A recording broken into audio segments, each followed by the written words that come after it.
Summer வந்தாச்சு. What's your plan for this holiday? எங்க கிட்ட விட்டுருங்க, நாங்க பாத்துக்கிறோம். VGT holidays. GT Holidays, South India's #1 travel brand. Delivering smiles all around the professional careers. Reach us to reach them. Rubilux Paints, best quality, best value for money. உங்கள் பேர் சொல்லும் paint Rubilux Paints. போர் வந்து 9வது நாள் எட்டியிருக்கு. ஆட்சி மாற்றம் இன்னைக்கு நடக்கும் அப்படின்ற மாதிரி ஒரு தகவல் போயிட்டு இருக்கு. ட்ரம்ப் சொன்னது 48 மணி நேரத்தில் ஆட்சி மாற்றம். ஆனால் இந்த கவுன்சில் சொல்கிறாங்க 24 மணி நேரத்தில் உச்சபட்ச தலைவரை நாங்கள் அறிவிக்க போகிறோம். போர் தாங்கி விமானம் கிட்டத்தட்ட 32,000 கிலோ வெடிபொருளை எடுத்துகிட்டு போக முடியுமா? அது மாதிரி ஒரு 46 B-52 விமானம் அமெரிக்காவிடம் இருக்குது. இந்த ஒரு கேள்வி வரும், இந்த விமானத்தை வச்சு ஈரான் அழிச்சிருவாங்களா அப்படின்னு. ஆனால் இந்த விமானத்தை ஏற்கனவே பயன்படுத்தியிருக்காங்க. ஈராக் போரில் பயன்படுத்தியிருக்காங்க, வியட்நாம் போரில் பயன்படுத்தியிருக்காங்க, பல்வேறு வளைகுடா போரில் B-52 பயன்படுத்தப்பட்டிருக்கு. அப்போ வளைகுடாவை அழிக்கப்பட்டு விட்டதா? B-52க்கு நிகராக ரஷ்யா கொடுத்த Tu-95 ஒரு இருக்குது, அதுக்கு நிகரான இது. அதே மாதிரி பார்த்தீங்கன்னா Tu-160. இந்த இரண்டும் இந்த B-52க்கு என்ன வசதி இருக்கோ அது இருக்குது. இது ஈரானுக்கு ரஷ்யா கொடுத்ததாக சொல்கிறாங்க. 6 நாடுகளில் 8 இடங்களில் அமெரிக்காவுக்கான பேஸ் இருக்குது. இங்கிருந்து தான் தாக்குதல் நடக்குது. அப்போ எங்கெல்லாம் பேஸ் உருவாக்கும் போது ஈரான் தயாராகிட்டாங்க. நாங்கள் எப்போ வேணாலும், ஏன்னா இந்த பேஸ் உருவாக்குனதே ஈரானுக்காக தான். அமெரிக்காவில் பங்குச்சந்தையில் அமெரிக்காவுடைய நிறுவனங்களில் அதிகமான முதலீடு கல்ஃப்லேருந்து இருக்குது. சவுதி அரேபியாவிலிருந்தும் அரபு அமீரகம், கத்தார் அரசாங்கம் அதிகமான முதலீடுகள் 2 நாட்களாக அந்த முதலீடுகளை வித்ட்ரா பண்ணிகிட்டே இருக்காங்க. அது ஜிடிபியவே அமெரிக்காவுக்கு தாக்குன்றாங்க. எங்களுக்கு முதலீடு வேணாம் அப்படின்றாங்க. அப்போ என்ன அர்த்தம்னா, இந்த வளைகுடா நாடுகளில் இருக்கின்ற பெரும் முதலாளிகள் அல்லது மக்கள் இன்றைக்கி அமெரிக்காவோட உறவை கட் பண்ணுறது நல்லதுங்கிற இடத்துக்கு நகர்ந்துருக்காங்க. ஆகாயம் தமிழ் நண்பர்களுக்கு அன்பு வணக்கம். நம்முடன் எழுத்தாளர் திரு புதுமடம் ஹலீம் அவர்கள் இணைந்திருக்கிறார். வணக்கம் சார். ஈரான் விசஸ் அமெரிக்கா போர் வந்து 9வது நாள் எட்டியிருக்கு. இன்றைக்கும் வந்து பல்வேறு தகவல்கள் அதை சொல்கிறாங்க. பல தகவல் இட்டுக்கட்டப்பட்ட தகவலாக கூட இருக்குது. சில விஷயங்கள் பார்த்தீங்கன்னா ஆட்சி மாற்றம் இன்னைக்கு நடக்கும் அப்படின்ற மாதிரி ஒரு தகவல் போயிட்டுருக்கு.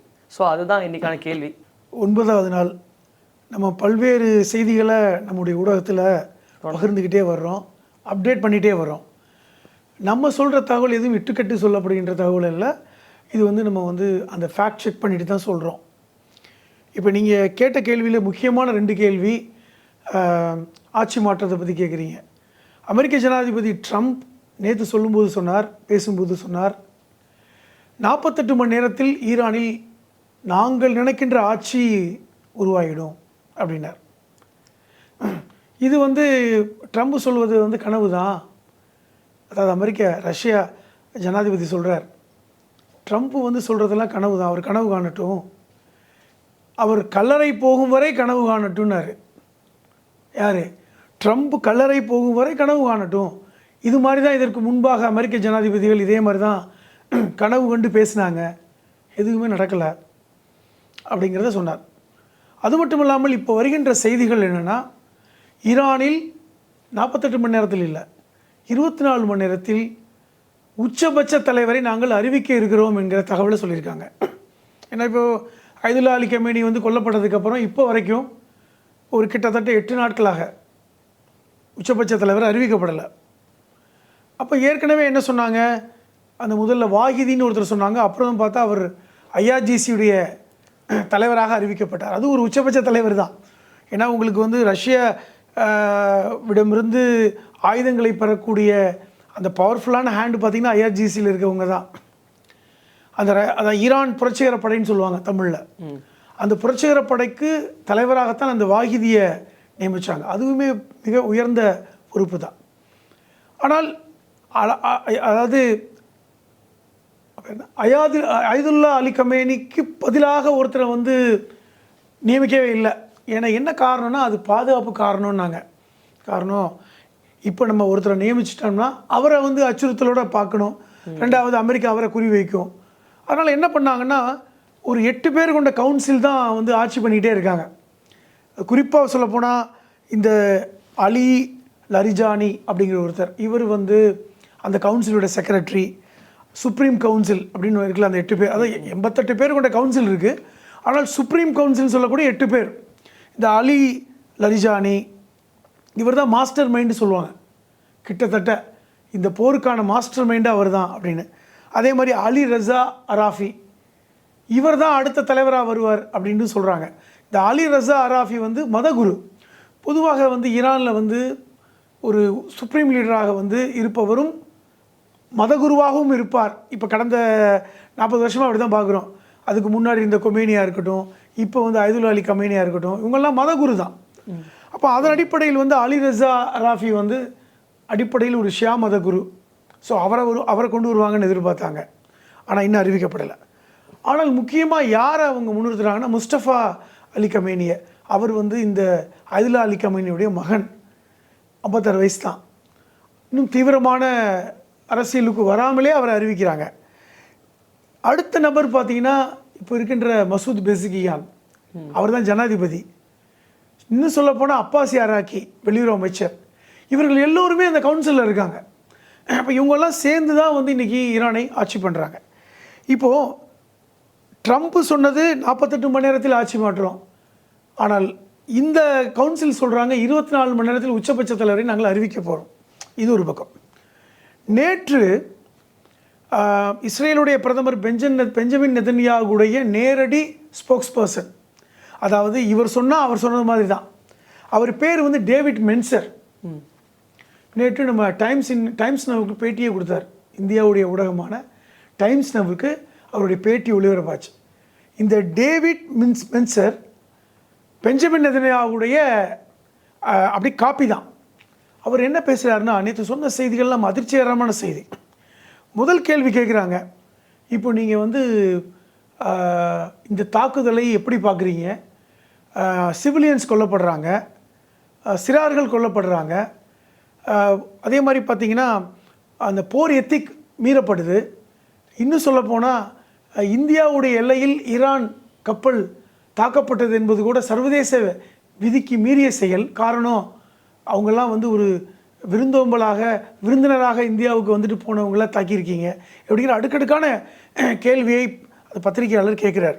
அவர் சொல்கிறார், ஃபஸ்ட்டு கேள்வி, இந்திய பெருங்கடலில் தாக்கப்பட்டதுன்னு சொல்கிறீங்க, சர்வதேச விதியை நாங்கள் மீறிவிட்டேன்னு சொல்கிறீங்க, சர்வதேச விதியை மீறாமல் மட்டும் இந்தியா வந்து தீவிரவாதத்தை ஒழித்து விட்டதா? அவர் சொன்ன பதில் ரொம்ப ஷாக்கிங்கானது. சர்வதேச விதியை நாங்கள் மீறாமல் இருந்த நாடுகள் மட்டும் எல்லாத்தையும் சமாளிச்சிட்டாங்களா? எப்படிப்பட்ட பதில்! அப்படியே ஆடி போயிட்டார் நெறியாளர், அந்த மாதிரியான பதில். அதே மாதிரி சிவிலியன்ஸை தாக்குறன்றீங்க, நாங்கள் எந்த குழந்தைகளையும் தாக்கவில்லை, ஒன்லி தீவிரவாதிகளை மட்டும்தான் தாக்குறோம் சொன்ன வார்த்தை.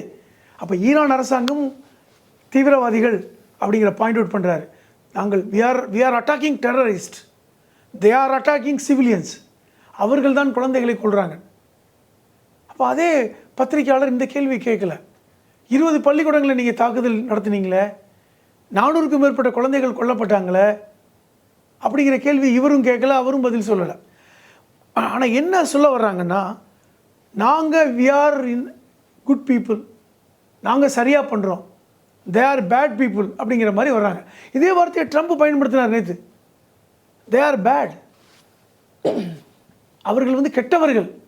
யார்? ஈரான் அரசாங்கம் கெட்ட அரசாங்கமா? அதே மாதிரி இந்த மென்சர் சொல்கிறார், எங்களுக்கு வந்து ஈரான் மக்கள் மேல் கோபம் கிடையாது, ஈரான் சிவிலியன்ஸ் மேலே எங்களுக்கு எந்த கோபமும் இல்லை, நாங்கள் ஆட்சியாளர்கள் மட்டும்தான் யுத்தம் பண்ணுறோம். இது என்ன புரிஞ்சுக்கிறது? ஆட்சியாளர்களை மட்டும் யுத்தம் செய்தால் நீங்கள் ஆட்சியாளரோட மட்டும் போய் கத்தி சண்டை போடுங்க.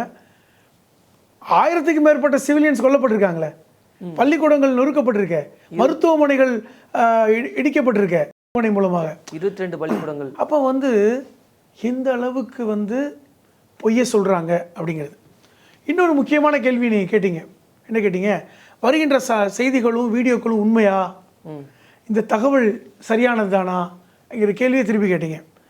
இப்போ ஈரான் செய்திகளை வெளியிடுறாங்க, எங்கள் நாட்டில் தாக்கப்படுறது உண்மை, நாங்கள் தாக்குறதுலாம் இந்த பாருங்கன்னு. இஸ்ரேல் நேற்று ஒரு வீடியோ வெளியிட்டாங்க, அதாவது விழுகுது டெல் அவீவில், சின்ன குழந்தைங்க அப்படியே அலறிட்டு ஓடுறாங்க. இது என்னன்னா, இந்த வீடியோ வந்து பல ஆண்டுகளுக்கு முன்பே வெளிவந்த வீடியோ. அதை இன்றைக்கி ஃபேக்ட் செக் பண்ணி பார்த்தா பின்னாடி வந்து அங்கே ஒரு விழா நடக்குது.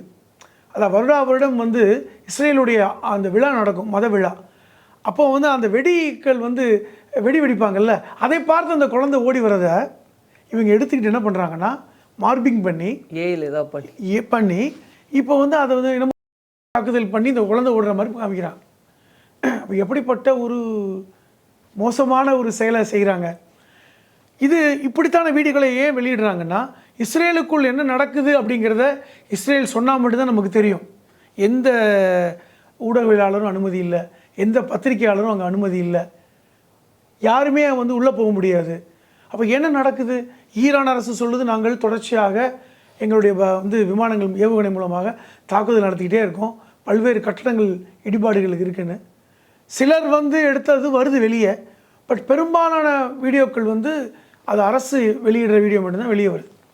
இப்போ நேற்று ஒரு சம்பவம் சொன்னாங்க, அமெரிக்க அரசாங்கம் நாங்கள் வந்து அந்த B-52ங்கிற இதை பயன்படுத்த போகிறோம், B-52 அந்த விமானம் தாங்கியை நாங்கள் பயன்படுத்த போகிறோம், இது இறுதி எச்சரிக்கை, இதை பயன்படுத்தினால் ஈரான் அழிந்து விடும். அதாவது B-52ங்கிறது கிட்டத்தட்ட போயிங் 52 தான். ஓகே, இல்லை சார், மினிட்மேன் சொல்லிட்டு ஒரு சொல்கிறாங்களே, அது என்ன சார்? கிட்டத்தட்ட இது வந்து இப்போ என்ன சொல்கிறாங்கன்னா, இந்த B-52ங்கிறது போயிங் தயாரிக்கிற ஒரு இது 1950லே தயாரிக்கப்பட்ட விமானம்.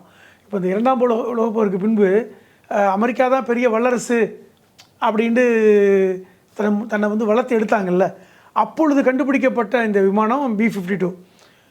இது கிட்டத்தட்ட 75 வருஷத்துக்கு முன்னாடி கண்டுபிடிக்கப்பட்ட விமானம் தான்.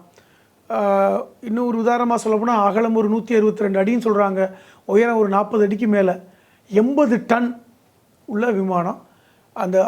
அது போர் தாங்கி விமானம்.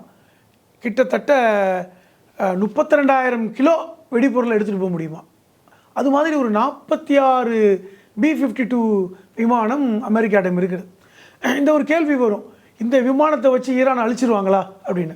ஆனால் இந்த விமானத்தை ஏற்கனவே பயன்படுத்தியிருக்காங்க, ஈராக் போரில் பயன்படுத்தியிருக்காங்க, வியட்நாம் போரில் பயன்படுத்தியிருக்காங்க, பல்வேறு வளைகுடா போரில் B-52 பயன்படுத்தப்பட்டிருக்கு. அப்போ வளைகுடாவை அழிக்கப்பட்டு விட்டதா இந்த கேள்வி இருக்குது.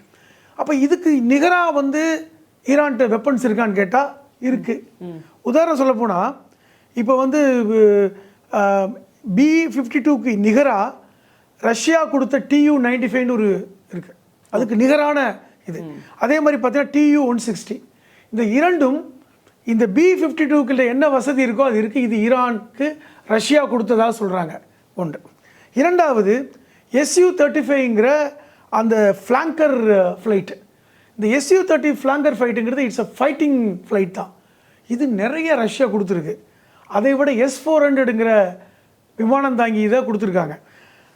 முக்கியமாக சைனா கிட்டத்தட்ட பல்வேறு விமானங்கள் H-6, H-6B இதெல்லாம் சைனா கொடுத்துருக்கு.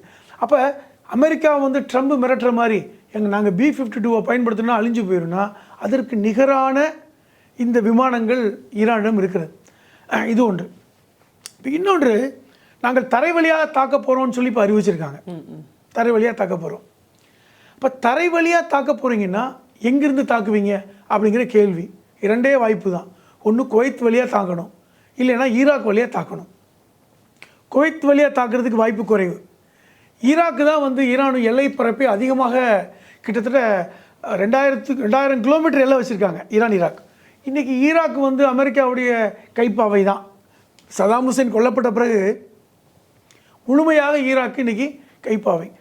ஆனால் என்ன செய்தி வருதுன்னா, ஈராக் எல்லை முழுவதும் கன்னி வெடிகள் புதைக்கப்பட்டிருக்கின்றன.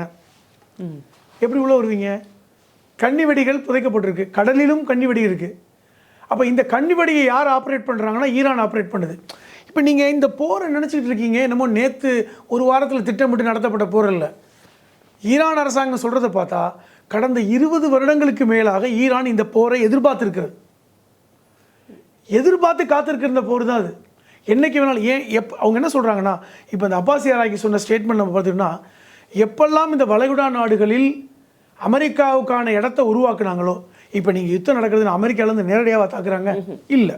அப்போ இந்த வளைகுடா நாடுகளில் 8 இடங்களில் 6 நாடுகளில் 8 இடங்களில் அமெரிக்காவுக்கான பேஸ் இருக்குது. இங்கிருந்து தான் தாக்குதல் நடக்குது. அப்போ எங்கெல்லாம் பேஸ் உருவாக்கும் போது ஈரான் தயாராகிட்டாங்க, நாங்கள் எப்போ வேணாலும், ஏன்னா இந்த பேஸ் உருவாக்குனது ஈரானுக்காக தான். இப்போ சவுதியில் ரியாத்தில் பேஸ் இருக்குது, கத்தரில் இருக்குது, பஹ்ரைனில் இருக்குது, ஒமானில் இருக்குது, துபாய் அபுதாபியில் இருக்குது, ஃபுஜேராவில் இருக்குது. அப்போ இந்த நாடுகளுக்குள்ள ஏன் அமெரிக்கா பேச உருவாக்கணும்? யாருக்கு மேலே சண்டை போடுறதுக்கு? இப்போ எல்லா நாடுகளும் அவர்களுக்கு நட்பு நாடு. அப்போ எதிரி நாடு என்பது ஈரான் மட்டும்தான்.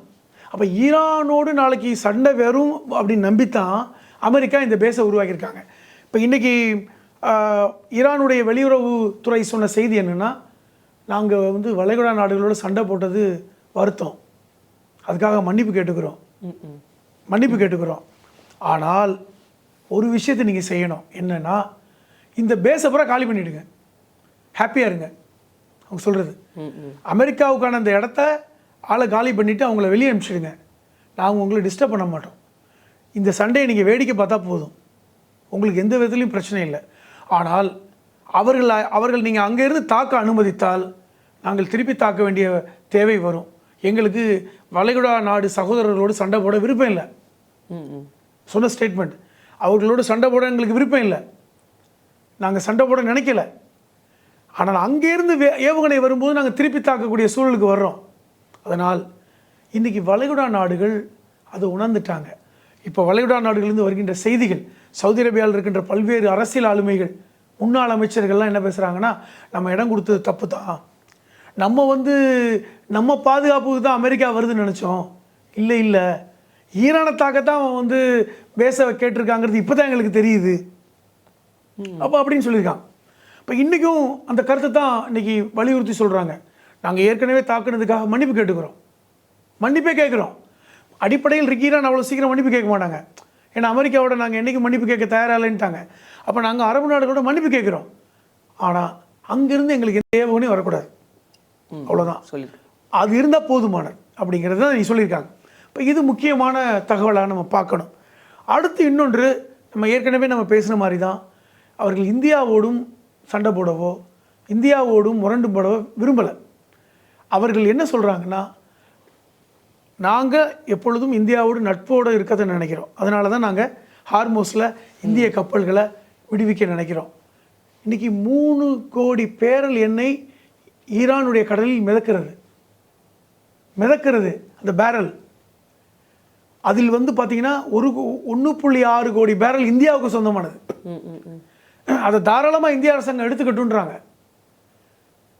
நாங்கள் தாக்க மாட்டோம், அமெரிக்காவும் உங்களை தாக்க நினைக்காது, எடுத்துக்கொள்ளுங்கள், நாங்கள் இந்தியாவோட எந்த பகையும் வச்சுக்கல, அவங்க சொன்னது. இப்போ அந்த ஸ்டேட்மெண்ட்டை கொடுத்துருக்காங்க.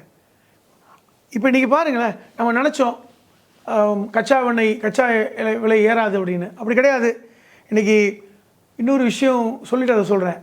அமெரிக்காவில் பங்குச்சந்தையில், அமெரிக்காவுடைய நிறுவனங்களில் அதிகமான முதலீடு கல்ஃப்லேருந்து இருக்குது. சவுதி அரேபியாவிலிருந்தும், அரபு அமீரகம், கத்தார் அரசாங்கம், அதிகமான முதலீடுகள், அரசாங்கம் மற்றும் தனியார் முதலீடுகள். 2 நாட்களாக அந்த முதலீடுகளை வித்ட்ரா பண்ணிகிட்டே இருக்காங்க. அது ஜிடிபியவே அமெரிக்காவுக்கு தாக்குன்றாங்க, எங்களுக்கு முதலீடு வேணாம் அப்படின்றாங்க. அப்போ என்ன அர்த்தம்னா, இந்த வளைகுடா நாடுகளில் இருக்கின்ற பெரும் முதலாளிகள் அல்லது மக்கள் இன்றைக்கி அமெரிக்காவோட உறவை கட் பண்ணுறது நல்லதுங்கிற இடத்துக்கு நகர்ந்துருக்காங்க. இது நமக்கு நல்லது இல்லை அப்படின்னு நடந்துருக்காங்க. இது பார்த்திங்கன்னா, இந்த கிரீஸ் ரைட்டுங்கிறவர் எரிசக்தி துறை அமைச்சர் அமெரிக்காவுடைய, அவர் தான் பெட்ரோலியம் துறை அமைச்சர். அவர் என்ன சொல்லியிருக்காருன்னா, இந்த மாதிரியான ஒரு சூழல் வர்றதுனால பெட்ரோல் விலை அமெரிக்காவில் ஏறுவதை நாங்கள் தடுக்க முடியல. அவர் $2.46 இருந்த அமெரிக்காவுடைய பெட்ரோல் இன்றைக்கி 3.46 போயிடுச்சு, $1 கூடியிருக்கு. இது சரியில்லை. என்னமோ நம்மலாம் சொல்லிக்கிட்டு இருந்தோம், வெனிசுவேலாவை பிடிச்சிட்டாங்க, இனி அமெரிக்காவில் பெட்ரோல் என்ன ஆகிட போகுதுன்னு குறைஞ்சிட்டு. ஆனால் நம்ம என்ன தகவல் வருதுன்னா, வெனிசுவேலாவில் இன்னும் பெட்ரோல் எடுக்கலை, அதற்கான ஊற்றுகள் இருக்கின்றன, அந்த ஆற்றுப்படுகையில் இருக்குது, அது இன்னும் டைம் எடுக்கும், அதை பிடிச்சி வச்சுருக்காங்க, சோர்ஸ் இருக்குது. ஆனால் இப்போ இமீடியட்டாக அது தேவைப்படுறது எங்கேருந்து வருது? உங்களுக்கு சவுதி அரேபியாவிலேருந்தும் கத்தாரிலிருந்தும் உங்களுக்கு வருது. இன்றைக்கி சவுதி அரேபியாவிலிருந்தும் கத்தாரிலிருந்தும் ஹார்மோஸ் வழியாக தான் அமெரிக்காவுக்கு வந்தாகணும். ஃபுல்லாக கண்ணி வெடிகளை புதைச்சி வச்சுருக்கானுங்க, வர முடியாது. அதுக்கு தான் ட்ரம்ப் சொன்னார், எங்களுடைய கப்பல்கள், போர்க்கப்பல்களை கொண்டு நிறுத்தி நாங்கள் எங்களுடைய எண்ணெய் கப்பல்களை கொண்டு வர முடியும்னு. இன்றைக்கி வரைக்கும் நடந்திருக்கா? நடக்கலை. ஆனால் அவர் சொல்கிறாரு ஈரானுடைய 44 கப்பல்களை நாங்கள் தாக்கி அழித்து விட்டோம். அப்பட்டமான பொய். அதே மாதிரி 70% ஆர்மி தளவாடங்கள் நான் வந்து சொல்லி முடிச்சிட்டோம் அப்படின்னு சொல்கிறேன். அப்பட்டமான பொய்ன்றேன். நம்ம 70% ஆர்மி பேஸை வீழ்த்திட்டோம், 44 கப்பல் அழிச்சிட்டோம், B-52 போட்டு இன்றைக்கே டெஹரான் காலி, ஈரான் முடிஞ்சது அப்படி என்றால் அப்போ ஈரான் சரணடைஞ்சிருக்காதா? எங்கள் சதாவுசின் மாதிரி சரணடைஞ்சிருக்க மாட்டாரா? அலி ரஸாவும் மசூத் பெஸ்கியானும் அலி லர்ஜானியும் எல்லாரும் சரணடைஞ்சிருக்க மாட்டாங்களா? அப்போ வந்து இது பொய், அப்பட்டமான பொய். இன்னொரு பொய்யை சொன்னார், இதுதான் வாய்ப்பு. அப்போ 70 விழுக்காடை அழிச்சிட்டோன்னு சொன்னது பொய், 40 கப்பலை தாக்கிட்டு 44 கப்பலை காலி பண்ணிட்டு சொன்னது பொய் அப்படிங்கிறது ஈரான் சொல்கிறாங்க. அப்போ ஏன் பொய் சொல்கிறீங்க? அதை விட இன்னொரு முக்கியமான பொய், அங்கே இருக்கின்ற குர்தீஸ் மக்கள் புரட்சி செய்தால் அமெரிக்கா ஆதரவு கொடுக்கும். என்ன ஆதரவு கொடுக்குன்னா, நமக்கு ஏற்கனவே இது முன்னாடி ஒரு வீடியோலையும் பேசியிருக்கோம், ஈரான், ஈராக், துருக்கி, சிரியா இந்த பகுதிகளில் கிட்டத்தட்ட 3-4 கோடிக்கு மேல் குர்தீஸ் மக்கள், குர்திஸ்தான்ங்கிற ஒரு நாடு உருவாவதற்கு அவங்க ரொம்ப காலமாக போராட்டம் பண்ணுறாங்க. இன்னும் சொல்லப்போனால் ஈரானில் மட்டுமே 60-80 லட்சம் குர்தீசின மக்கள் வாழ்கிறாங்க. இப்போ இவர்கள் வந்து கிளர்ச்சி செய்தால் அமெரிக்கா சப்போர்ட் பண்ணி குர்திஸ்தான் மலர்வதற்கு உதவி செய்யும்னு ஒரு தூண்டில போட்டார். என்ன நடந்து தெரியுமா? குர்திஸ்தான் மக்கள் நாங்கள் இப்போ போராடினோம்னால இந்த பிரச்சனை முடிஞ்சதுக்கப்புறம் நாங்கள் ஈரானோட பேசிக்கிறோம் அப்படி சொல்கிறாங்களா அப்படின்ட்டாங்க. அது ஒரு இப்போ என்ன சொல்கிறாருன்னா, அதுக்கு மேலே என்ன பண்ண முடியும், இதுக்கு மேலே உங்களுக்கு தலையிட முடியாது, ஒதுங்கிட்டார். உங்களுடைய கருத்துக்களை எங்களோட பகிர்ந்து மிக்க நன்றி. சம்மர் வந்தாச்சு. Watts plan for this holiday? எங்க கிட்ட விட்டுருங்க, நாங்க பாத்துக்கிறோம். VGT Holidays. GT Holidays, South India's #1 travel brand. Delivering smiles all around, the professional careers. Reach us to reach them. Rubilux Paints, best quality, best value for money. உங்கள் பேர் சொல்லும் paint Rubilux Paints.